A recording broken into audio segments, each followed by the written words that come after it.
What's up, people? We are live with the MMA Mainstream Podcast, and it's the holiday season. So happy holidays and Merry Christmas to everyone out there. Kaelyn, how's it going? Pretty good. All right. You know, Sunday. we're just coming off of the Thanksgiving holiday. We didn't have a show last week because of it, but we did cover the UFC previously, and they had that fight last night. So let's go ahead and get into that right about now. So you watched a little bit of the card. I happened to catch some of the highlights, and I guess we could start with Darren Elkins and the blood that was pouring out of his forehead. Oh yeah, that thing. Yeah, that was just a little cut there. Scene. Yeah, no, crazy. His forehead totally got destroyed. Actually, I don't know. I think it was above his eye. Like they showed these photos of the two fighters. I want to see the after.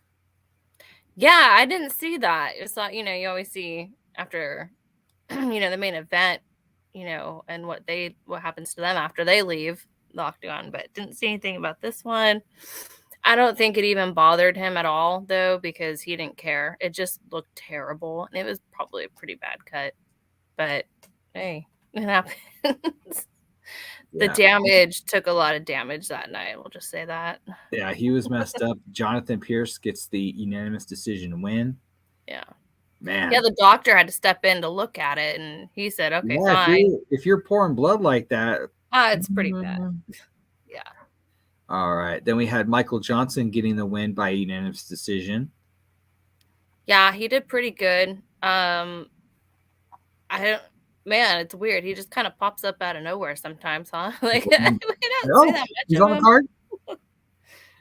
Yeah, he did good. I don't know. I don't know what's going on with him or what's next for him, but pretty good fight. Although I don't know how old he is. Maybe he's getting up there. I'm not sure. I know he's been fighting for a long time. So I don't know. He got the W. And then Clay Guida was on the card. Clay Guida, man. This dude. He fights the same. Yeah, but he fights the same every fight, no matter how old he is. It's the same guy. And scores 4 takedowns in the fight. Yeah, and wow. Yeah, with like amazing takedowns too, like dramatic takedowns, where they, you pick them up over your shoulder and slam them just to do it because you can't. That dude, I don't know what he's on, but that dude is strong and he has so much energy still. Like it never went away. It's crazy. Every time he fights, he's in phenomenal shape. Yeah. It's crazy. He kind of pops up out of nowhere too. Like, oh shit, he's still fighting. Like, what happened to him? But he's just as good as ever. So that fight was crazy. I'm pretty sure he works out, watches The Big Lebowski, and that's really probably about it. Because I heard he's just a huge fan of The Big Lebowski. Oh, that's my guess on that. And then moving up, Angela Hill.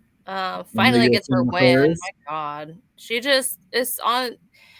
She's had so many. She's so busy. She's a very busy fighter. She's constantly fighting, but like ends up with the worst decisions ever sometimes. Like, fights in a row where she got losses backwards. Like, man, she did good. So finally, seeing her get wins is really, really nice because she deserves it. She's super active. She's always there. I don't remember, but I think either last year, it must have been last year. She was like one of the busiest fighters, like named. Like she had the most fights. We see her consistently more than anybody. Yeah, but man, she deserves so much more. She's so good, and I don't know why. And a lot of them were like, I think there were a lot of split decisions that didn't go her way, but it's like, man, it was so close. It's like, oh, come on. She's so good. Well, when you look at the totals, no takedowns, no subs, no reversals, but she dominated in strikes and then significant strikes. Yeah, she did. So you can see why she got the unanimous decision win. Yeah. All right, let's go ahead and go up the card. Did you catch Nico Price versus Phil Rowe? I didn't see the Nico Price fight. I did not. All right. Then we'll just go ahead and jump to the main card with Eric Anders versus Kyle Dawkins. Anders would get the win in the second round at 245. Yeah, that was a good fight too. Really competitive. Eric Anders. I was surprised because I think he's lost a few times too. I don't know if his last one was a loss or not, but this was a good fight too. Because I know he went on a losing streak for a while, but him coming back and performing like that was like, okay, well, he's there, Right. He's still there. Kyle Dawkins is good too, but that fight, he just, man, I don't know, it was a little wild, so he caught him. But yeah, it was crazy. I was happy to see him do good. I always like seeing people do good that come into UFC from another sport, because you have these football players that come in here,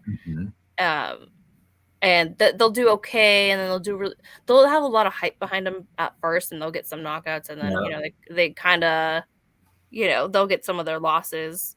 But I always like seeing I like that football players are doing this now, because they're built for it, and they have the stamina, they're athletic, and they're used to getting hit in the head. I think this sport is much better for them, but yeah. Who's the other football player? Not all football players. There's Eric Anders, and there's also what's his name? He had an illegal strike a while back, and people thought he was a piece of shit. Oh, forgot his name. Another heavyweight.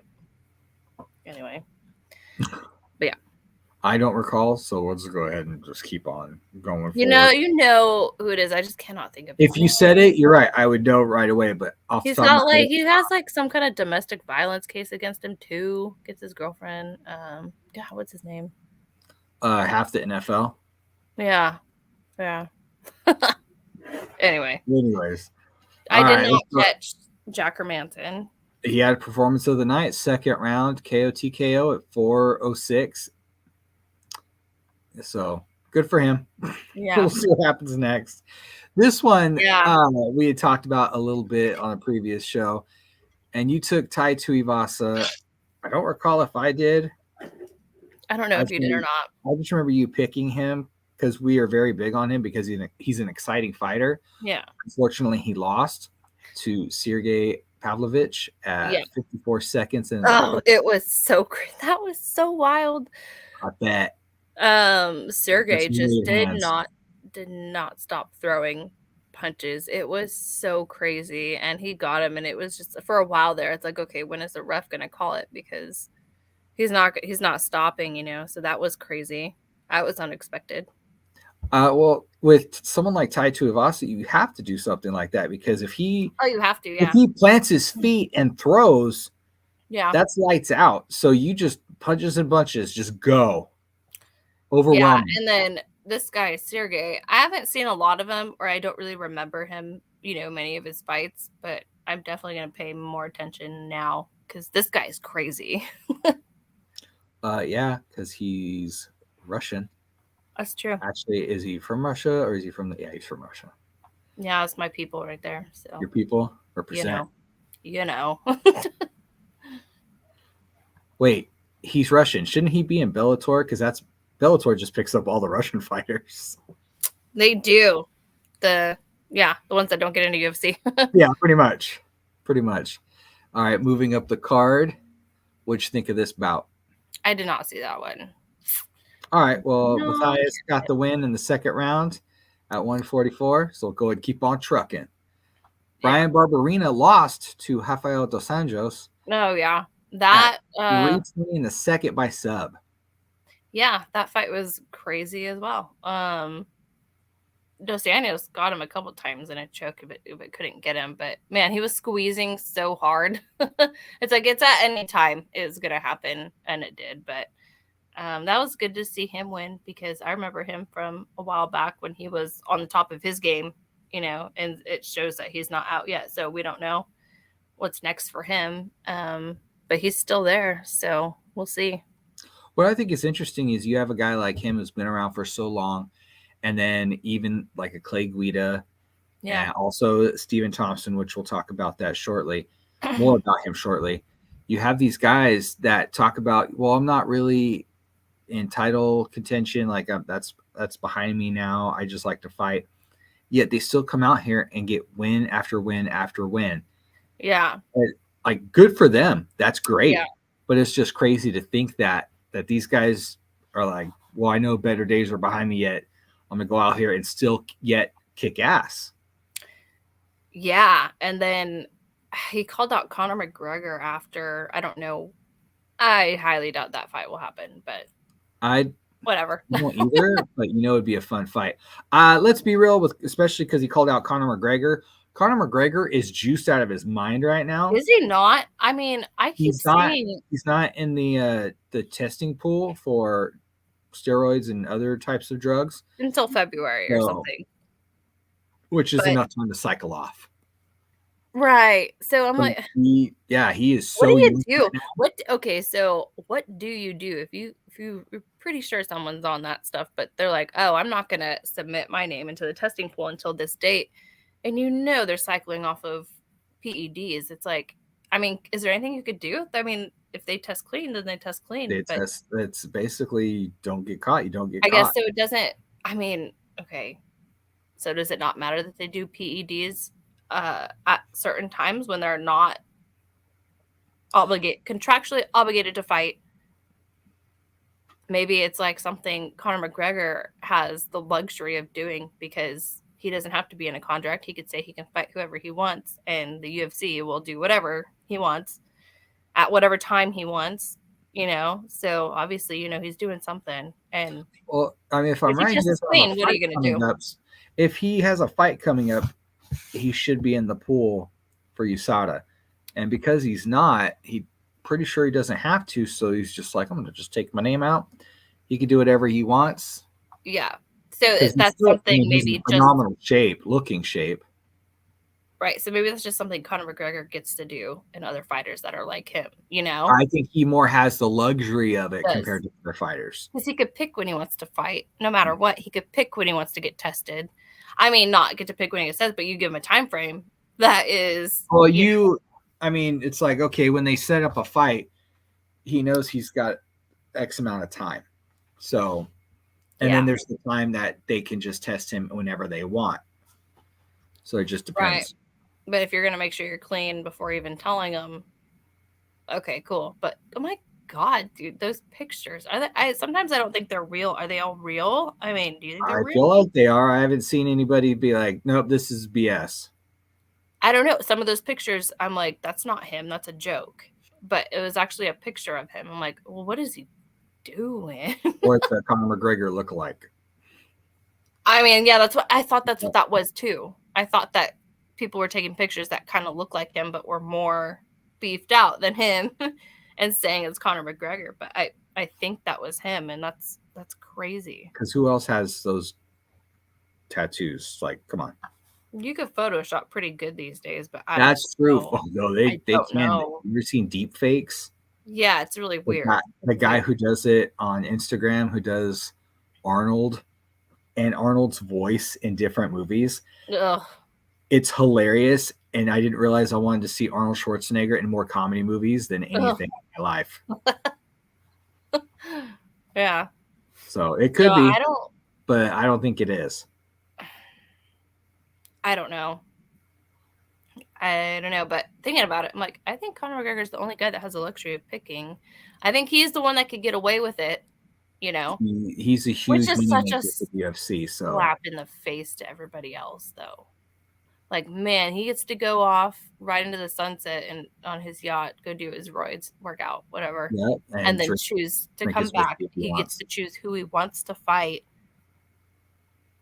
But, his record isn't that great. It's not flawless. It's not flawless anymore. But he still draws money. That verbal ability he has, a lot of fighters don't really put it to use.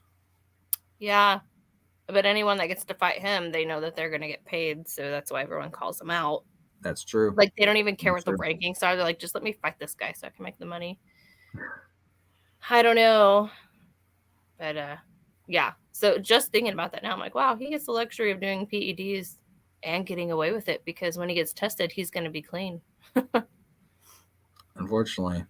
Yeah. Well, that's the only one I could think of in MMA that gets to do that, right? Maybe John Jones also.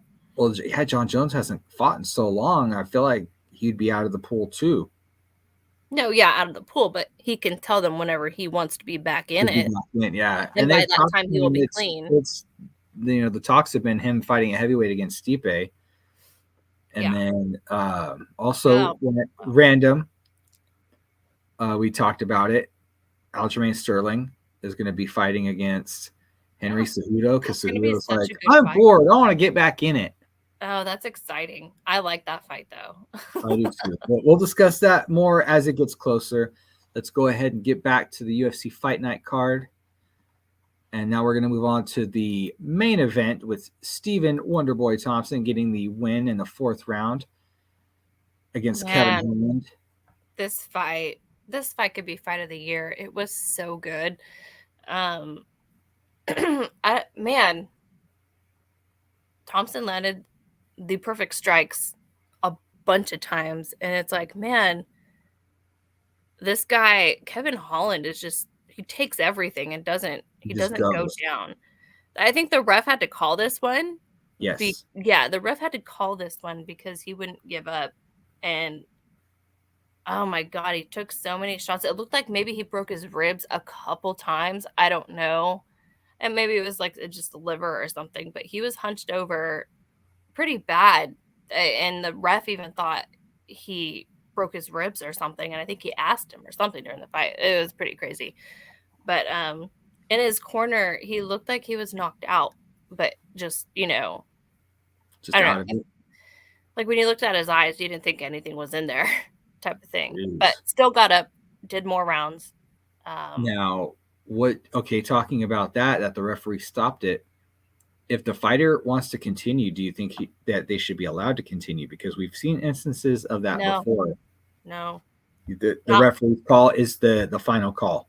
Yeah, it has to be. You have to have some guy in there. I completely agree. I don't have any issues with that. Then you're going to get another Tony Ferguson because he doesn't like to go down. This is the same situation. Like the head kicks that he took, like you could hear the shin on his skull crack it so many times. Oh. It was so crazy. They both have really good moves though. Kevin Holland is such a perfect match for Stephen Thompson. So that's why this fight was so good. That's why it looks so good. I had no idea Kevin Holland was that good. I didn't know he could. And also I didn't know that Stephen Thompson was this good still either. Like this is one of his best fights and he's almost 40 years old. Well, I think the style complemented him.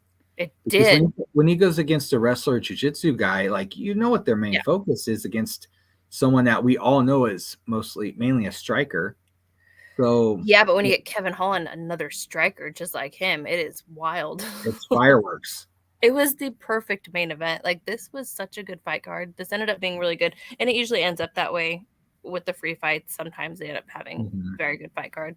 This main event though, God, I would have paid for this main event. It was so good. They should have been on a pay-per-view card.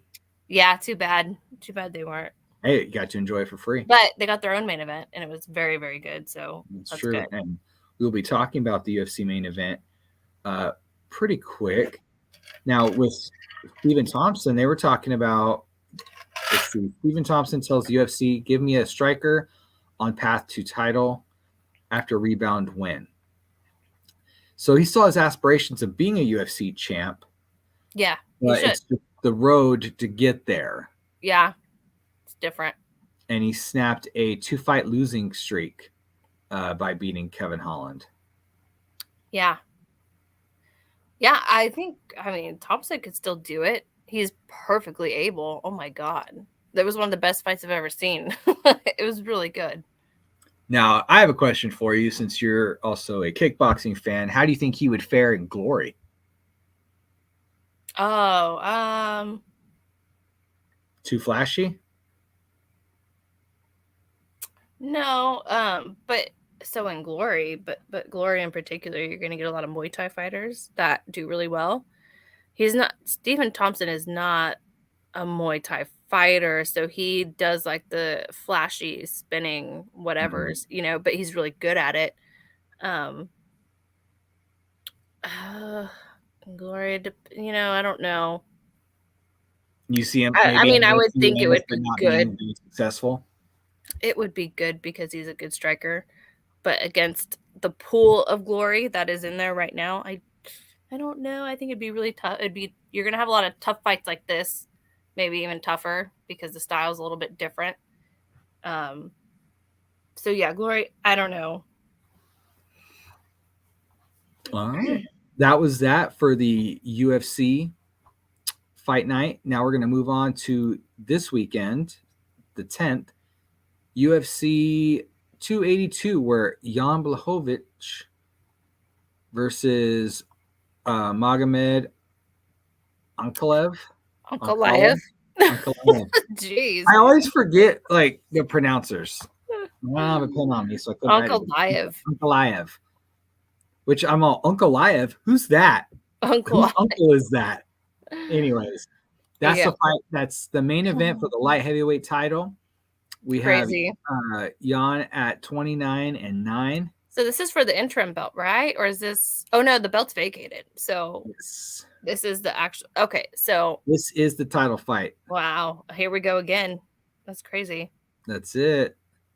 So we shall see. Do you think Jan still is supposed to be Jan still, you think? Without Yuri, you think it belongs to Jan? I think Jan. Yeah, but Uncle Liev's pretty good though. I'm not saying he's not. That's why he has one loss, and yet that's why he's also competing for it. He could get it.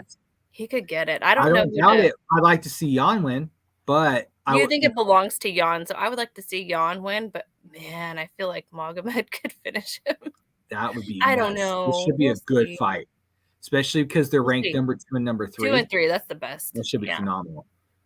Yeah. All right. Going down the card, we have Patty the Batty versus Jared Gordon.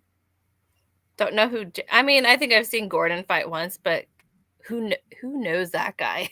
What is Patty doing? He has 2 more fights compared to Patty, but they are both losses, 19-3 against 19-5. So I'm going to always pick Blonde Ron Weasley. I like him. I like his attitude. I send you clips all the time from his Instagram. The dude's hilarious. Yeah, he's funny. Cool as shit. I like him. I liked him ever since his first fight here, but I would say that Patty gets this one. Jared Gordon, man, I can't say anything about him. I don't know enough, Hey, but that's the thing though. He could be that underdog. But also, if Patty wins this guy, he needs to start fighting some bigger guys. Don't you agree? No, you're right. He needs to get right now. The hype train is behind him, but he needs to progress higher and get guys that are because Jared Gordon isn't ranked. He needs to start fighting ranked guys, but I don't believe he's ranked either. Which is weird. He's not. Yeah, weird, huh? How he's maybe so this big. Will catapult him into the rankings. Yeah. I mean, he should be there already. I think. I don't think so, but he does have a lot of hype behind him. That's for sure. He takes his time. That's for sure. Yep. And then we have Robbie Lawler, who is still competing, folks, versus Santiago Ponzinibbio. Yeah, weird. I feel like Ponzinibbio just fought, and Robbie Lawler, I didn't know was still fighting. Both have losses on their last fights, 29-6 versus 29-16 and 1 no contest. So Santiago has quite the impressive record, but not as much experience as Robbie Lawler. But I feel like for Santiago, this is just a name to add to his resume. I think he's going to get it. I think so too. Unfortunately, with Lawler, we're watching him compete for 20 years. Yeah, I know. Oh, he was so good though. But you never know. There's puncher's chance. Yet I have to give the advantage to Santiago. That's who I give the victory to. Yeah, same here. Unfortunately, I do too. Yeah. All right, we're gonna go ahead and progress down the card. Darren Till versus I'm not even gonna try. I'm not I knew his last name's Duplessis. I know that. Duplessis? All right, thank you. I needed something. I think it's Dricus Duplessis. God, he sounds like a warrior from Roman times. Where's he from? South Africa. Oh, okay. It's different. Yeah, weird. Yeah. 17-2. Yeah. Versus 18-4-1. Till coming off. I'm going for Darren Till. He needs to get back in there and start winning again. I want to see him. Like he disappeared. He just disappeared. He was thrown into the spotlight and disappeared. I feel like. Yeah. All right. Well, I'll take Till as well. 19. Number 9 versus number 13. That's. Not as exciting. Darren Till, I think, is coming off event, but it is what it is. Injury. Yeah. I think. All right. Now let's go to one of my favorites, Bryce Mitchell. Literally because of his nickname. So my buddy, me, I told you the story. Have I said the story before? No, I don't know. So one of my best friends, we'd go to Starbucks and they'd be like, "What's your name?" And we would just make up names. Oh. And so he calls me straight up gangster and I call him Thug Nasty. Yeah. And then I saw this dude put out shirts. I haven't bought one for him yet, but let's be real. It's on the way. I'm buying my buddy a Thug Nasty shirt. I told him I was like, dude, this dude has your nickname. And he's like, what? I'm like, you're not going to step to him, but I'm just letting you know. Yeah. Like, I'm a fan. Bryce Mitchell's a nut to me. Like, he is. Arm. He's like, hey, if you're going hunting and you don't use the organs, save them for me. I'll eat anything. Which I know. You do that, holy shit, you're a whole nother level of dude right there. Well, that's what he does. Yeah. But he's taking on a guy with a perfect record. Yeah. I still think he'll get it. You think so? Yeah. Yep, I do. I think so. Because also, I mean, let's go back to World War II. We got United States versus Germany. United States all the way. Yeah. I just need a reason. That's all. And that was the reason I found. All right, let's go ahead and progress down the card into the prelims. Rosenstruck versus Dawkins. I'm excited for this fight. I feel like Dawkins will get it if he can outlast Rosenstruck. He has to. Oh, I think Rosenstruck's going to get it. You think so? I think Rosenstruck. I don't know. Chris Dawkins is crazy, though, too. But I think Dawkins, if he can weather that storm, I think he can wear him out in the long game. You think so? You don't think it's the opposite? I feel like Rosenstruck will wear out early. But that's only if Dawkins can weather that storm. If he if he doesn't get caught, Rosenstruck put him down. Yeah, If one punch breaks through that guard, like it's a problem. That's it. So I'll choose Dawkins. Who you got? Oh, Rosenstruck. I'll go with him. All right. And then we had some other guys on the card. Oh, that's another thing that we talked about before show. There's no females on this fight. No female, no women's bouts on here. That's sad. That tripped me out. I was like, wait a minute. You could, with the roster you have, the best female fighters in the world, you couldn't find two to be like, okay, I'll compete on a pay-per-view. Right? Maybe it wasn't offered. Maybe it was on purpose. But maybe. We also have fighters like Chris Curtis. Also, but when is this? So this is next weekend. I don't know. Maybe people are particular about their holidays and they don't fight in December. Maybe. I mean, let's be real. Like, people fluctuate and wait. Like, for fighters, I imagine this must be hard. If you're going to fight in December and you got to cut weight, I'm like, man, you know what? White fudge Oreos are only available during the holidays. I'm not fighting in December. Sorry. I think they have no problem with that. It's just kind of annoying to cut weight during Thanksgiving or Christmas, you know. I mean, Christmas or Thanksgiving, at least, if you do it right, which you can still eat healthy on Thanksgiving. Yeah, but like no potatoes, no this, no that. Yeah. Eric Silva will be competing on the card against TJ Brown. And that is our look at the overall card for UFC 282, which happens this Saturday, December 10th. And if you're in Vegas, I mean, yeah, you probably know because they always are in Vegas, except for when they're randomly in other places like Orlando for yesterday. Yeah. Yep. Then we have the day before this fight, we have Bellator. And we have Stouts versus Sabatello in the Grand Prix. In the Bantamweight Grand Prix. I don't know these guys. I really don't either, unfortunately. Stouts has 5 more fights over Sabatello, but it's just who are they against? Were they tougher fights? Were they against more name opponents? Stuff that didn't really have a chance to look into. But these fights are going on this coming Friday. We also have a women's flyweight world championship. We have champ Liz Carmouche, a.k.a. female Uriah Faber, going against Juliana Velasquez. What? Okay, so when Liz Carmouche came into the UFC, she had more of a defined butt chin. A more defined butt chin, but it's not there anymore. Well, in that photo, it doesn't show. What happened? But she looks like female Uriah Faber. A little bit, yeah. The face. When she was, it was in the UFC. She looked so much like him. I'm like, are they siblings? Like, was one given away at birth? Maybe. Because they were twinning hard, and not because they were wearing the same clothes. Yeah. I take Carmouche though. Carmouche is awesome. Her wrestling, is top notch. So I think I'll pick her too. Juliana. Yep.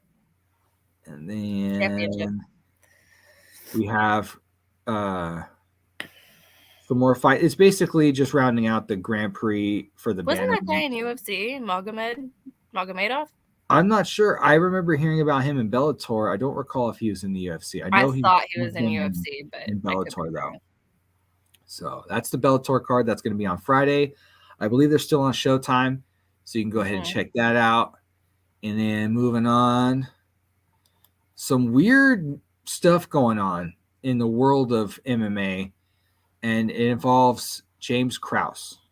And the UFC has put it out there that if you are trained by Krause, you'll pretty much be suspended, or like not suspended necessarily, but like banned for a period of time. You can't fight yet. Yeah. The is over. Yeah. And it's due to the fact that they think that Krause is under investigation for ongoing betting.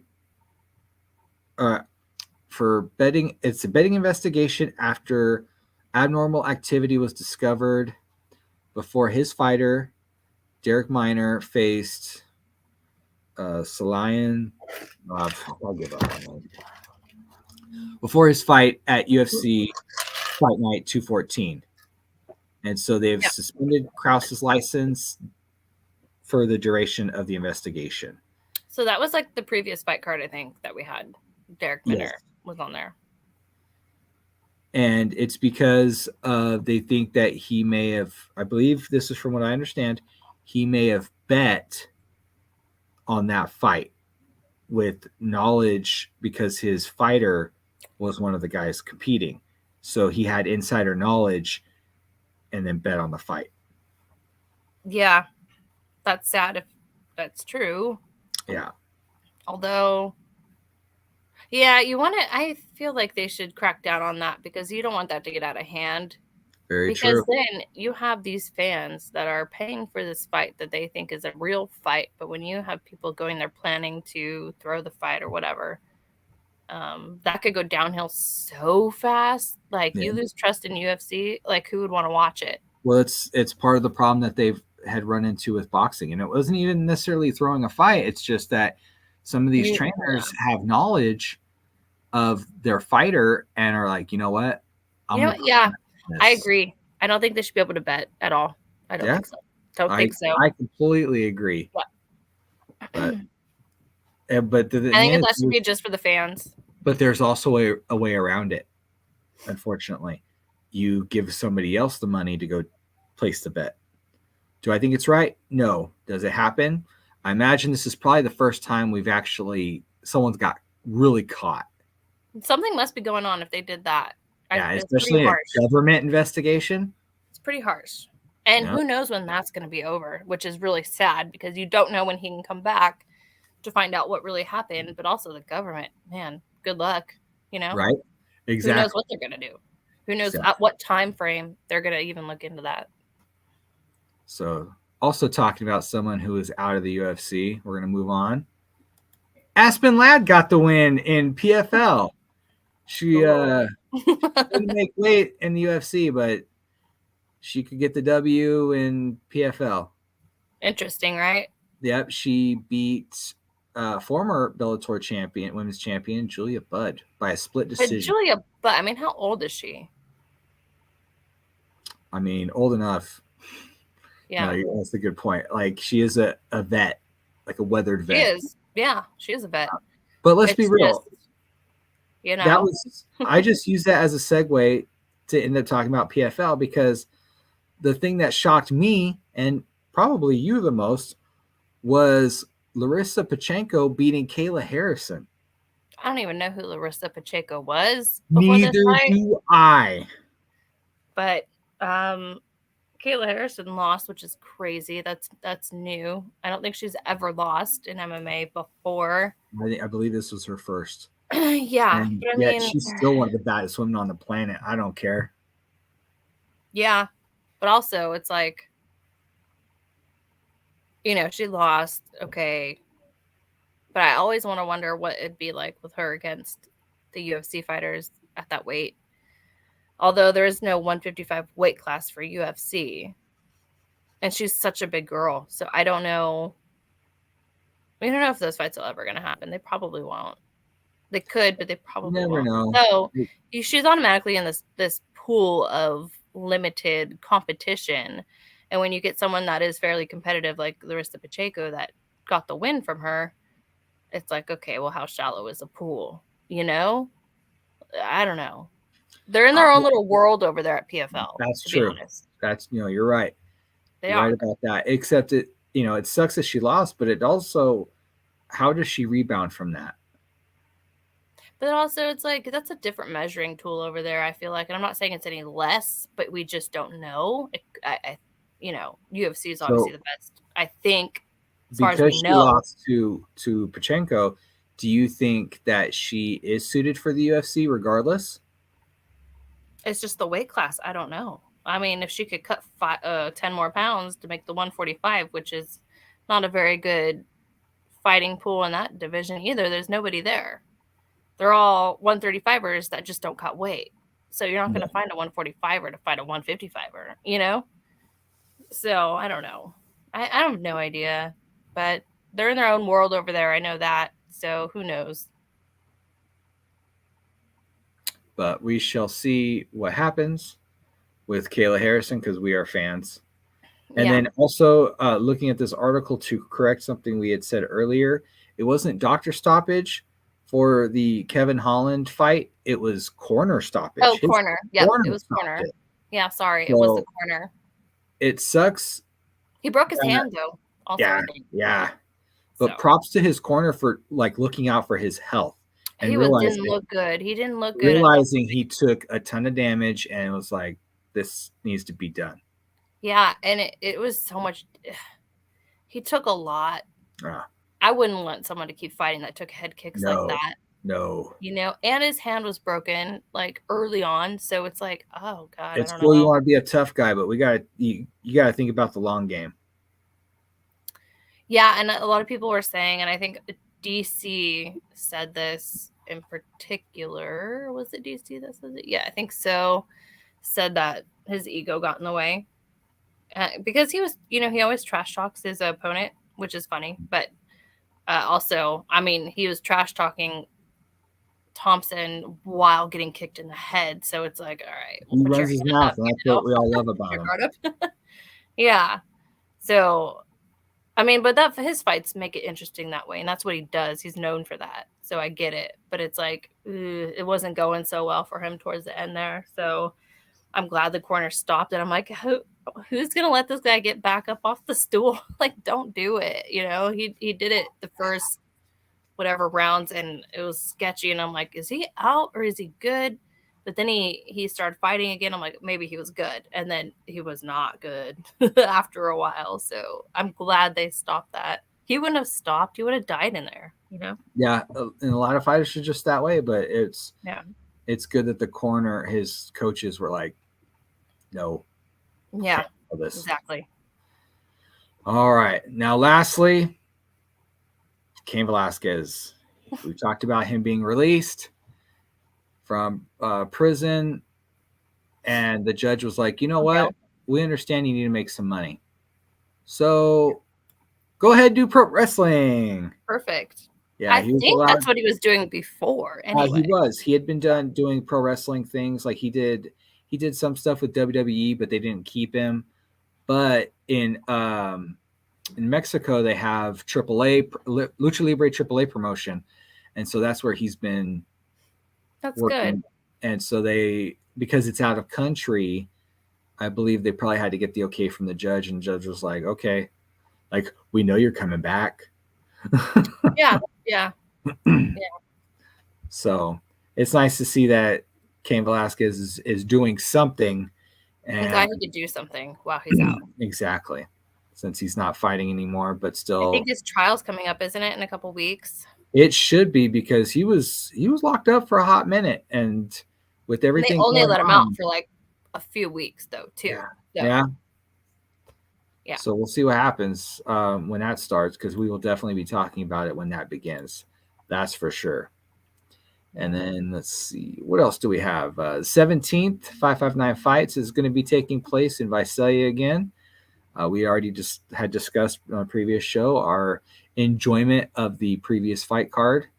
Yeah, it was a good fight card. 41 fights. Yeah. Damn. Yeah. Damn, because usually amateur fights fall off, and they were like, no.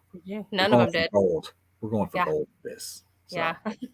So that's going to be coming up mid-December. I keep thinking, I almost said January, but mid-December, that's going to be happening. So if you're in Central California and you want to check out some amateur MMA fights, definitely go to that. Also, Uriah Faber has his show coming to Tachi Palace, which is also in Central California, in Lemoore. A1 Combat, I believe it's called. Yeah. Yep. And there are some pro fighters that are going to be making their debut, but it's a pro show. So unfortunately, it's on a Friday night. I won't be able to attend. That I'm bummed, because I've been to a lot of shows at Tachi, and they haven't had a show in quite some time. They were almost at UFC. They were close to having UFC, but it fell through. Oh, I was so hoping they were going to be able to have that. Oh, that would have been nuts. That would be good, yeah. But they have this coming through. I look forward to it, even hearing about what goes on, since I won't be able to attend due to work. Yeah, I don't know if I can go either, but we'll see. I want to. Yeah, we'll definitely hear about it. We will definitely be in the know about it, so we look forward to that. All right, Kaelyn, you got anything else that I might have missed? No, I don't. All right, well, that's going to do it for us here at the MMA Mainstream Podcast. Thank you for joining us, and we'll see you guys.